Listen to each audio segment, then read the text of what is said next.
ॐ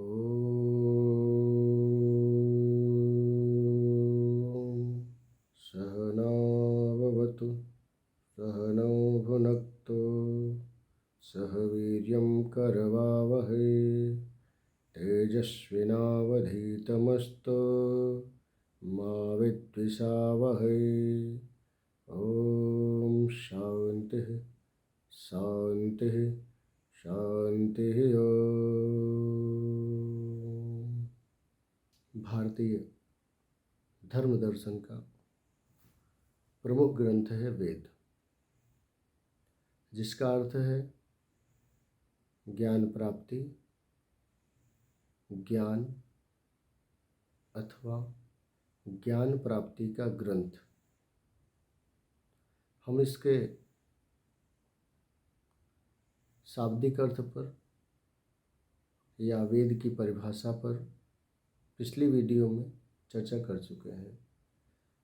वेद क्या है, वेद का शाब्दिक अर्थ क्या है, या वेद की क्या परिभाषा है, इन सभी बातों पर, इन सभी विषयों पर पूर्व की जो वीडियो है उसमें हम सभी ने चर्चा किया है। आज विशेष रूप से हम चर्चा करेंगे वेद के अन्य पर्यायवाची नामों पर। वेद का सिर्फ एक ही नाम नहीं है, वेद के और भी कई नाम हैं। वेद को और भी अलग अलग ग्रंथों में अलग अलग नामों से जाना जाता है। एक बात और बताएं, वेद से भी पहले वेद का एक नाम था। उन सभी विषयों पर हम सभी आज चर्चा करेंगे। आइए क्रमशः वेद के सभी नामों पर हम चर्चा करते हैं आज की इस वीडियो में। वेद के अतिरिक्त इसका जो नाम है श्रुति, वेद को एक और नाम से जाना जाता है, जो नाम है वेद का श्रुति। दूसरा नाम है निगम, तीसरा नाम है आगम, चौथा नाम है वेद का त्रयी, पांचवा नाम है छंदस, छठा नाम है आमनाय और सातवां नाम है स्वाध्याय। कितने नाम हुए वेद के? 7 नाम। पहला नाम श्रुति, दूसरा निगम, तीसरा आगम, चौथा त्रयी, पांचवा छंदस, छठा आमनाय और सातवां क्या हुआ? स्वाध्याय। क्रमशः एक एक नामों पर चर्चा करते हैं। वेद का नाम श्रुति क्यों पड़ा? और हमने भी कहा कि वेद से भी पहले वेद का एक नाम था, जो नाम था श्रुति। श्रुति इसको क्यों कहा गया? इसके पीछे एक रहस्य है, इसके पीछे एक कारण है। वह कारण क्या है?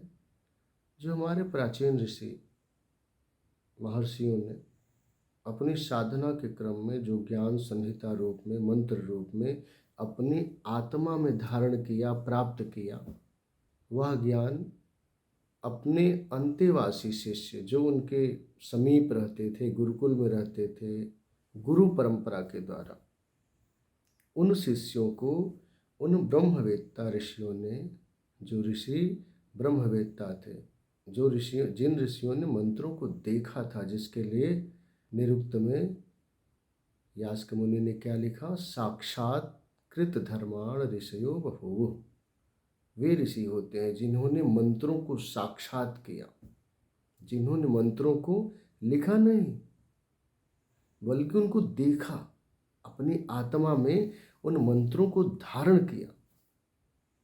और वे मंत्र के विज्ञान, वे मंत्र ज्ञान कहीं लुप्त ना हो जाए, उन ऋषियों ने बहुत ही मेहनत करके, बहुत ही कठिन परिश्रम करके अपने अंतेवासी शिष्यों को, ब्रह्मचारियों को, गुरुकुल में रहने वाले विद्यार्थियों को कंठाग्र कराया, कंठस्थ कराया, सुना सुना कर उनको याद कराया। इसीलिए इसका नाम, वेद का नाम, प्राचीनतम नाम क्या पड़ा? श्रुति पड़ा। सुनकर प्राप्त करने वाली जो विद्या है, जो ज्ञान है, वह श्रुति है। कई हजार मंत्र गुरु परंपरा से शिष्यों ने प्राप्त किया और उन्होंने याद कर रखा। याद करने की परंपरा धीरे धीरे जब लुप्त होने लगी और लेखन का काल जब प्रारंभ हुआ, प्राचीन काल में उतना लेखन नहीं होता था, वो गुरु शिष्य परंपरा से ही ये सब ज्ञान विज्ञान दिया जाता था। गुरु अपने शिष्य को बैठा कर उपदेश करता था। उपनिषद काल में अब जब जाएंगे, वेद के बाद हम लोग उपनिषद में भी आएंगे। उपनिषद का मतलब ही था, उप मतलब नज़दीक, निषद मतलब बैठना। गुरु के समीप जाकर जब शिष्य बैठता था श्रद्धा भाव से, विनम्र भाव से, और गुरु से जो ज्ञान प्राप्त करता था, वही ज्ञान उपनिषदों में है। और वो ज्ञान यही वेद का ही ज्ञान है।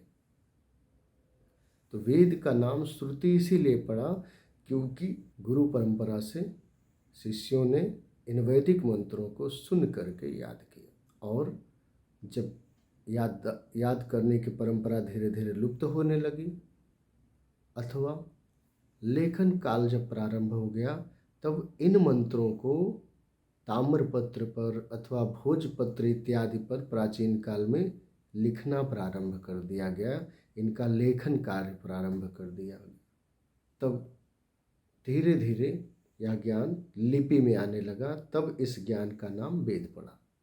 प्राचीनतम नाम इसका श्रुति ही था। अब हम वेद के दूसरे नाम पर चर्चा करें। दूसरा नाम क्या है? निगम। निगम का अर्थ क्या है? जो सार्थक हो अथवा अर्थबोधक हो।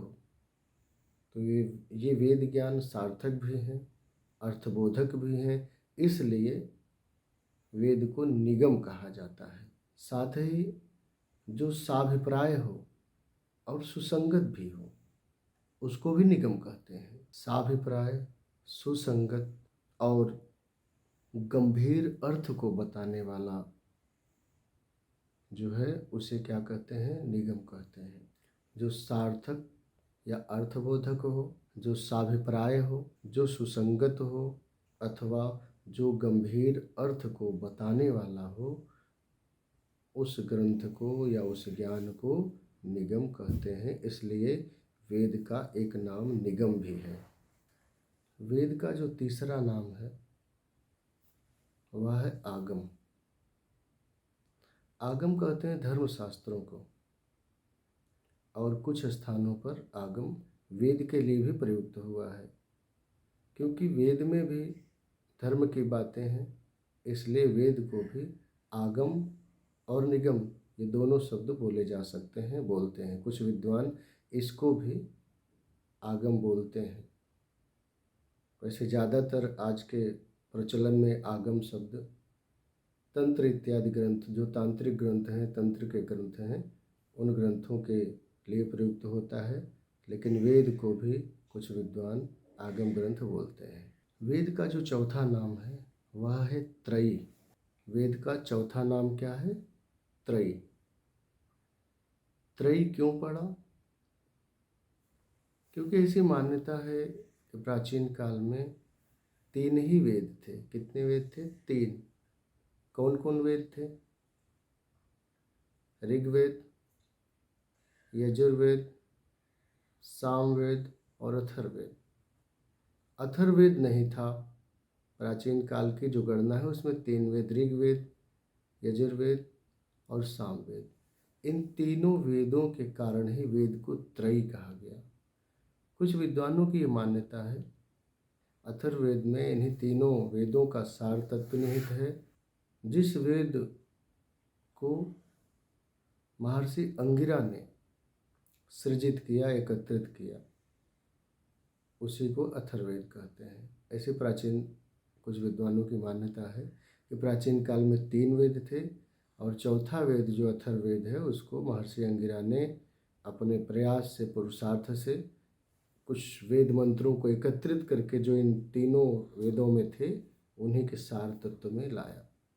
इस पर हम आगे कभी अलग से वीडियो बनाएंगे, चर्चा करेंगे कि वेद कितने हैं और जो ये मान्यता रही है, कुछ लोग कहते हैं कि एक ही वेद था, उसको बाद में व्यास मुनि ने अलग अलग करके 4 वेद बनाए। और कुछ लोगों की मान्यता है कि प्राचीन काल में वेद 3 ही थे। इन समस्त बातों पर आगे हम कभी चर्चा करेंगे। वेद का जो 5वां नाम है वह नाम है छंदस। पहला नाम श्रुति, दूसरा निगम, तीसरा आगम, चौथा त्रयी, और जो 5वां नाम हुआ वेद का वह हुआ छंदस। वेद का छंदस नाम क्यों पड़ा, उसका कारण है। कारण क्या है? क्योंकि वेद जो है वो छंदोबद्ध है, छंद में रचित है। वेद जो वैदिक मंत्र हैं वे छंदों में है। त्रिष्टुप, अनुष्टुप, गायत्री, जगती इत्यादि जो छंद हैं, उन छंदों में वेद की ऋचाएँ आबद्ध हैं, उन्हीं में रची हैं। इसलिए वेद को छंदस कहा गया। महर्षि पाणिनि ने पाणिनि अष्टाध्यायी में कहा बहुलम छंदस, और धातु पाठ में जो महर्षि पाणिनि द्वारा ही विरचित है उसमें उन्होंने वेद की छंदस संज्ञा पर विचार करते हुए कहा छदि संवरणे। छदि संवरणे ये धातु पाठ के चुरादगण की धातु है, जिससे छंदस शब्द की व्युत्पत्ति हुई। और छदि संवरणे इसका मतलब क्या हुआ? ढकना या आच्छादित करना। जो हमें ज्ञान से आच्छादित करती है, जो हमें प्रकाश से आच्छादित करती है, जो हमें सत्यासत्य के बोध से आच्छादित करती है, वह क्या है? वह वेद है। हर तरफ से, ज्ञान से, प्रकाश से,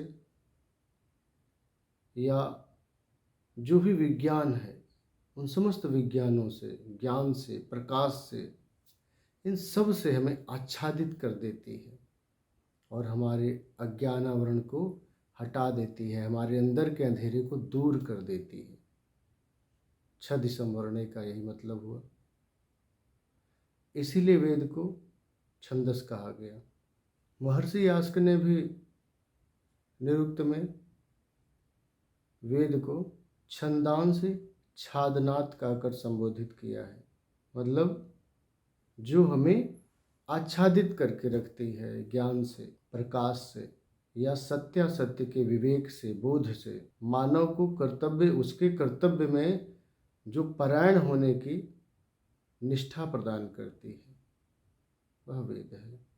वेद के ऋचाओं को पढ़ करके, वेद की ऋचाओं को जान करके मानव अपने कर्तव्य का पालन करता है। वैदिक नियमानुसार, वैदिक आचरणानुसार यदि व्यक्ति अपना जीवन चलाता है तो निश्चित ही वो उन्नति का मार्ग प्राप्त करता है। क्योंकि वेद में हमारे कल्याण के लिए ही प्रार्थना है। जो प्रार्थना खंड है, स्तुति खंड है वेद का, वो क्या है? उसमें कल्याण की ही प्रार्थनाएं हैं। ओम विश्वानि देव सवितर दुरितानि परासु यद भद्रम तन्न आसु। क्या प्रार्थना की गई? ओम विश्वानि देव सवितर, हे संपूर्ण विश्व को प्रकाशित करने वाले देव, सवितर दुरितानि परासु, हमारे अंदर के जो दुरित भाव हैं, जो दुरित विचार हैं, दूषित विचार हैं, दूषित भावनाएं हैं, या हमारे घर में जो दूषित वस्तुएं हैं, हमारे जीवन में जो दूषित आचरण हैं, उन समस्त दुरित भावों से, विचारों से, वस्तुओं से, संगति से, हे प्रभु आप हमें दूर कर दीजिए। परासुव, जो दुरित है वो परासुव दूर हो जाए। और यद भद्रम तन्न आसुव, जो भद्र हैं, जो कल्याणकारी हैं, वो क्या हो? आसुव, वो हमारे पास आए। जो कल्याणकारी विचार हैं, जो कल्याणकारी संगति है, या जो कल्याणकारी आचरण हैं, जो कल्याणकारी वस्तुएं हैं, जिनसे हमारे परिवार का, हमारे राष्ट्र का और संपूर्ण विश्व का कल्याण हो, वो समस्त कल्याणकारी वस्तुएं, भावनाएं, विचार, हे प्रभु आपकी कृपा से आसु हमारे पास आए। और जो दुरित हैं, सवितर दुरितानि परासु, जो दुरित हैं, जो दूषित हैं, वे सभी दूषित विचार, दूषित आचरण, दूषित व्यवहार, दूषित वस्तुएं प्रभु मेरे से दूर हो जाए। ऐसी दिव्य प्रार्थना, अनेकों प्रार्थनाएं वेद में की गई हैं। वेद के एक एक ऋचा पर भी हम लोग आगे चर्चा करेंगे। तो वेद का जो 5वां नाम हुआ वह हुआ छंदस, क्योंकि वेद जो है छंदोबद्ध है। वेद को छंद में ही रचा है उस परमात्मा ने, इसलिए वेद को छंदस नाम दिया गया, छंदस संज्ञा से संबोधित किया गया। यह वेद की 5वीं संज्ञा हुई, वेद का 5वां पर्यायवाची नाम हुआ। वेदों में भी कई जगह आता है, वेदों में भी कई स्थलों पर प्राप्त होता है। ऋग यजुः साम छंदसि। क्या ऋग मतलब ऋग्वेद, यजुः यजुर्वेद, साम सामवेद, ये सब क्या है? छंदोबद्ध है, छंद में ही हैं। इसलिए वेद को एक संज्ञा दी गई, एक नाम दिया गया, छंदस। अब हम वेद के 6ठे नाम पर विचार करेंगे, जो वेद की 6ठी संज्ञा है, 6ठा पर्यायवाची है वेद का, उस पर विचार करते हैं। वेद का जो 6ठा नाम है, वेद की जो 6ठी संज्ञा है, वो क्या है? वह है आमनाय। क्या है? आमनाय। आमनाय शब्द कहाँ से आया? महर्षि पाणिनि द्वारा विरचित धातु पाठ के भवादिगण की धातु म्ना अभ्यासे, म्ना अभ्यासे से आमनाय शब्द निष्पन्न हुआ, जो हमें वेद के स्वाध्याय अथवा उसके पाठ का अभ्यास करने के लिए प्रेरित करता है। वैदिक संहिताओं का, वैदिक ऋचाओं का पाठ हो, वैदिक ऋचाओं का स्वाध्याय हो, इसलिए वेद को आमनाय शब्द कह करके भी कहीं कहीं प्रयुक्त किया गया है। जैसे महाकवि दंडी, उन्होंने 10 कुमार चरितम में आमनाय शब्द का प्रयोग किया है। तो वेद का जो 6ठा नाम हुआ, वेद की जो 6ठी संज्ञा है, वह है आमनाय। म्ना अभ्यासे, यानी अभ्यास के लिए प्रेरित करना। वेद हमें अभ्यास के लिए ही प्रेरित करता है। और अभ्यास क्या? किस चीज़ का अभ्यास? कैसा अभ्यास? ज्ञान का अभ्यास, सत्य का अभ्यास, अहिंसा का अभ्यास।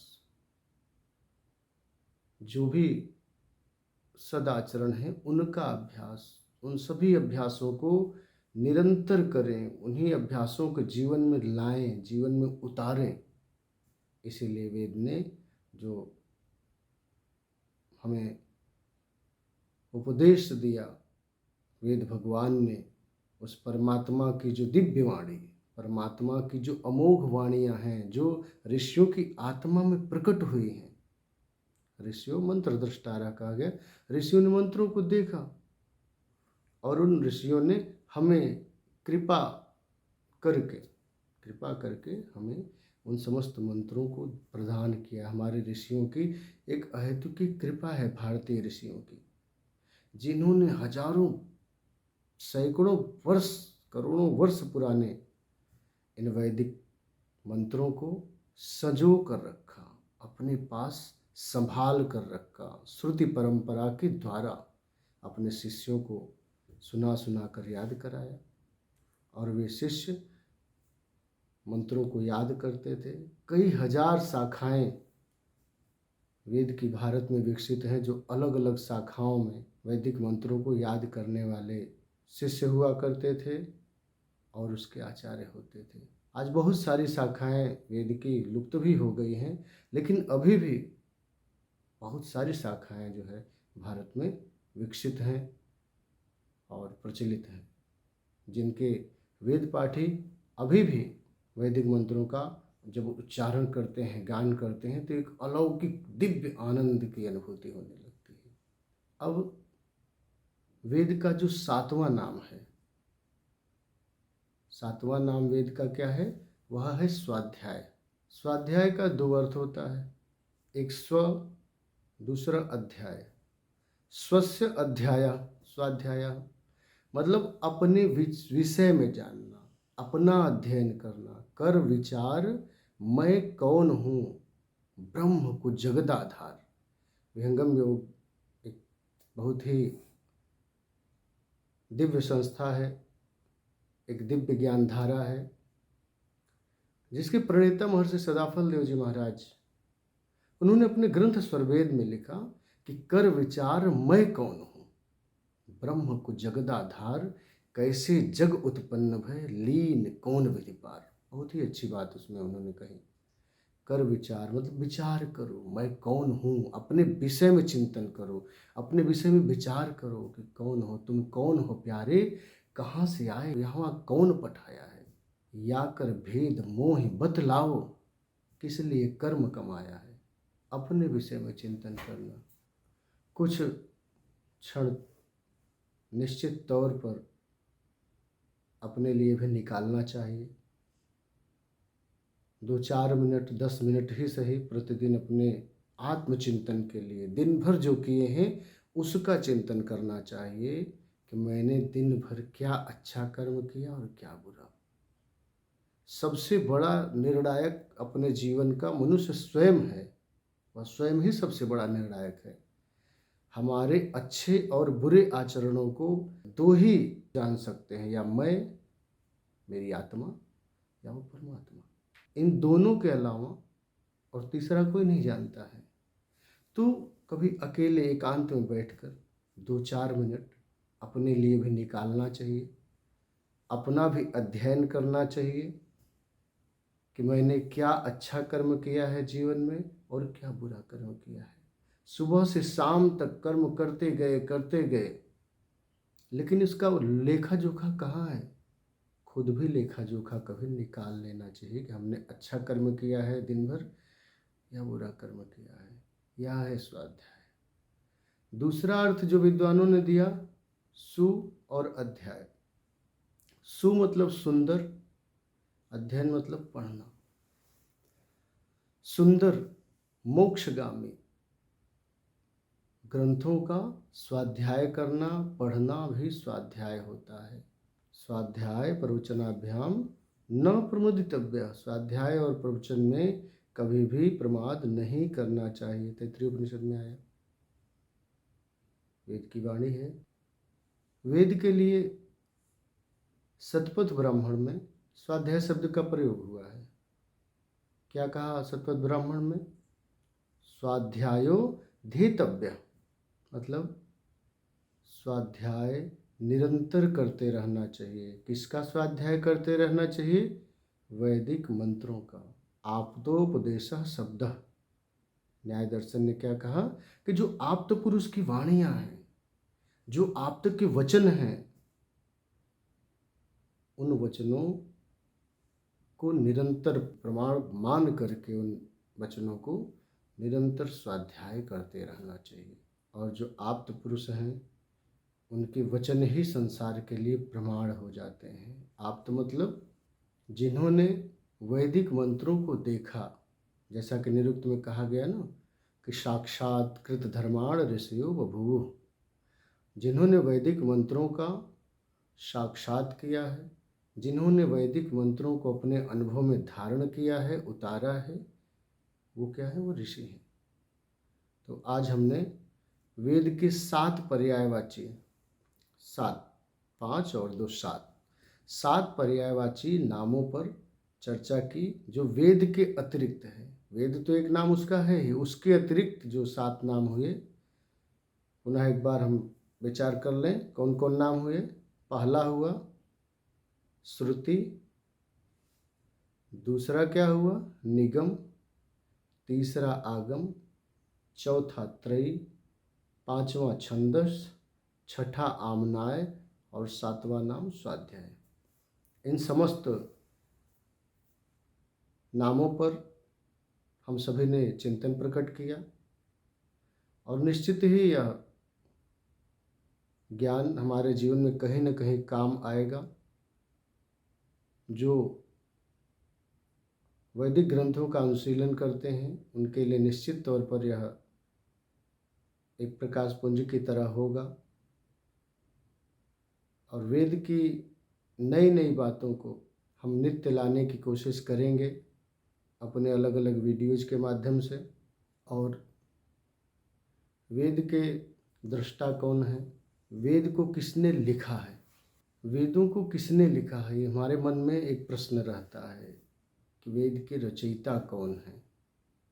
Who is the creator of Vedas, who is the creator of Vedas, who is the writer of Vedas, ये भाव रहता है मन में जानने का। तो जो अगला वीडियो हमारा होगा उस पर हम लोग जो शास्त्रों के अनुसार प्रमाणित ग्रंथ हैं उन ग्रंथों का स्वाध्याय करके, उन ग्रंथों को प्रमाण मान करके निश्चित तौर पर हम चर्चा करेंगे कि वेदों को किसने लिखा है, वेदों को किसने रचा है। इन समस्त विषयों पर अपनी अगली वीडियो में आपसे निश्चित तौर पर प्रामाणिक तरीके से स्वाध्याय करके या जो भी हमें गुरु परंपरा से प्राप्त हुआ है उसके आधार पर एक चर्चा हम आपसे करेंगे कि वेद को किसने रचा है। वेद अपौरुषेय है, स्वतः प्रकट है या वेदों को किसी ने लिखा है, इस विषय पर अपनी अगली वीडियो में हम आपसे चर्चा करेंगे। आज के लिए इतना ही पर्याप्त है और आशा करता हूँ कि यह वीडियो आपको पसंद आया होगा। यदि पसंद आया है तो निश्चित तौर पर हमारे इस चैनल YouTube चैनल अध्यात्म प्रवाह को आप सब्सक्राइब करेंगे, लाइक करेंगे और शेयर भी करेंगे।